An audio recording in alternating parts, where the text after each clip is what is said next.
When my best friend Skyler told me about this party in the Hollywood Hills, I was less than enthused.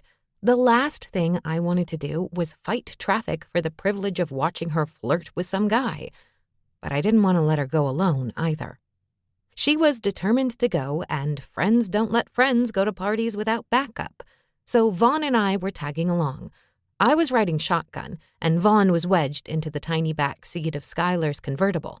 The top was down, and a summer breeze ruffled his thick, dark hair. "Why are we driving all the way to LA again?" I asked. "I've been talking to this guy," Sky replied. Her gaze trained on the car in front of us, but she was biting her lip. That meant a long night ahead. I didn't even try to suppress my groan. Skyler! She had been my best friend since I first came to live with Granny Mariotti. Granny had been running story time at the library, where Skyler and I had fought over a copy of Mama, Do You Love Me? Pretty ironic since we'd both been ditched by our own moms, but Granny made us sit and read the book together. We met Vaughn at the library story time a few weeks later. Skyler took a turn too fast, and Vaughn made an exasperated sound. My gaze darted to the back seat, but he was looking down at his phone, probably texting Ashley. Now it was my turn to let out an exasperated groan. But I was mad at myself. Why couldn't I get over my crush?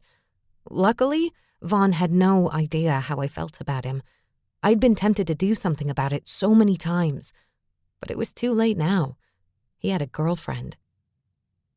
"I wanted you to get dressed up and flirt with boys," Skyler added.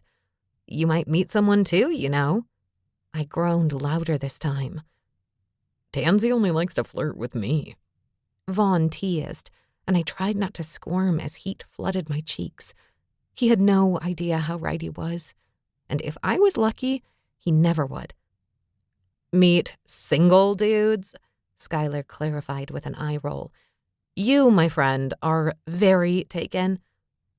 "Ashley and I broke up," Vaughn replied, succinct. I turned around to study his face. He didn't seem to be suffering, but I had to check. "Are you okay?" "I'm not eating ice cream and listening to sad boy band music," he said. No trace of emotion in his gray eyes or in his voice. But I knew he often tried to keep his feelings hidden.